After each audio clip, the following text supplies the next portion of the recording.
फंस गया। अरे इसको भी खींच ले। अरे ताई दिखाई ताई।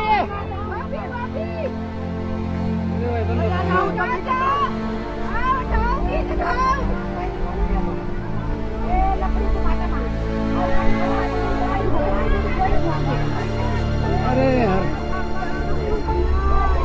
उत्तरकाशी में हुई त्रासदी पर एनडीआरएफ ने अपना ऑपरेशन शुरू कर दिया है। इस पर बात करने के लिए हमारे साथ डीआईजी ऑपरेशन मोहसिन शहीदी जी हैं। सर, जिस तरीके से ऑपरेशन शुरू हुआ है, कितनी टीम अभी वहां काम कर रही है और क्या क्या चुनौतियां सामने आ रही हैं? देखिए, हमारी टीम इंसिडेंट के बाद 3 टीमों को रवाना किया गया है इंसिडेंट साइट पर।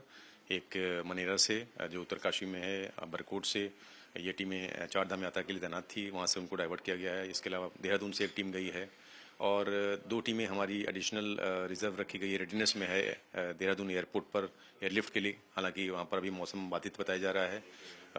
टीम अभी हमारी पहुँचने वाली है। सर, किस तरीके की चुनौतियां वहां पे सामने आ सकती है, क्योंकि जिस तरीके की त्रासदी हुई है देखा जा रहा है कि बहुत बड़ा क्षेत्र जो है वो इस वक्त त्रासदीग्रस्त हो चुका है। बिल्कुल बड़ा क्षेत्र है और कई लोगों के वहाँ पर मिसिंग होने की सूचना है। 40 से 50 घर जो है वो तबाह हो गए हैं, बर्बाद हो गए हैं। तो ऐसे में जो मिसिंग पर्सन्स उनको खोजना अपने आप में एक चैलेंज है और प्रायोरिटी हमारी रहेगी कि जो लोग अगर कुछ बचे हुए हैं, जो कहीं पर फंसे हैं, तो उनको सबसे पहले निकालना, एक्सट्रिकेट करना, ये इंपॉर्टेंट काम होगा। सर, जिस तरीके की तस्वीरें सामने आ रही हैं, देखने में लग रहा है कि क्षेत्र भी काफी दुर्गम है, तो वहां पहुंचने में तकलीफ होंगी टीम्स को, तो उसके लिए कोई स्पेशल हेलीकॉप्टर्स की मांग की गई है आपकी तरफ से?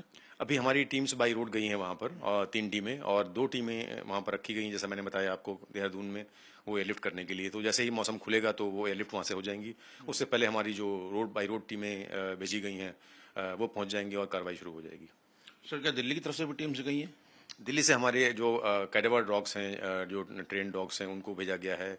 उनके साथ जो स्पेशलिस्ट हैं और कुछ स्पेशल इक्विपमेंट्स भेजे गए हैं।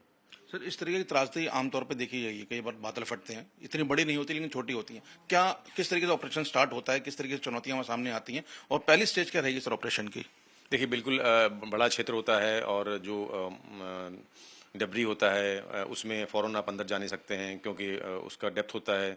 उसमें रेस्क्यूअर्स को पहले खुद अपने आप को सेव करना पड़ता है।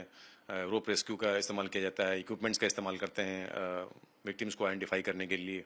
और रात में भी अगर काम करना है, एयर लाइटिंग सिस्टम के हिसाब से काम करेंगे और ड्रोन्स का भी उपयोग किया जा सकता है वो एप्रिसिएशन करने के लिए। तो इसमें जो बहुत सारे जो एजेंसीज हैं उनके साथ समन्वय करते हुए ये कार्रवाई की जाती है। सर, शुरुआती रिपोर्ट में क्या सामने आ रहा है, कितना बड़ा जो क्षेत्र है वो प्रभावित हुआ है? देखिए, पूरा गांव बताया जा रहा है कि एक आपने देखा जो विजुअल्स आए हैं उसमें गांव का एक पार्ट पूरी तरह से वो उसके चपेट में आया और उसमें तकरीबन 40 से 50 घर जो है बताए जा रहे हैं कि वो पूरी तरह से ध्वस्त हो गए हैं और काफ़ी लोग जो हैं वो अभी मिसिंग हैं। तो एक ये ऑपरेशन जो है एक इम्पॉर्टेंट ऑपरेशन होगा, लंबा ऑपरेशन होगा, कुछ समय लगेगा इसमें। कितना समय लग सकता है सर?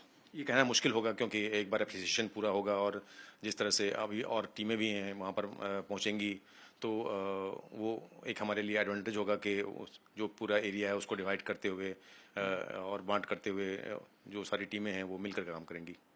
धन्यवाद। तो ये है डीआईजी ऑपरेशन, जिनका कहना है कि जो रोड से जो टीम्स जानी थी वो पहुंच चुकी हैं, ऑपरेशन शुरू कर चुकी हैं। एयरलिफ्ट की टीम जो है वो देहरादून में स्टैंड बाय पे है। दिल्ली से भी टीम्स भेजी जा रही हैं, लगातार ऑपरेशन चल रहा है। जिस तरीके की त्रासदी है, इसमें रेस्क्यू करते हुए काफी समय लग सकता है। इस ऑपरेशन में एक लंबा समय होने की बात सर कह रहे हैं।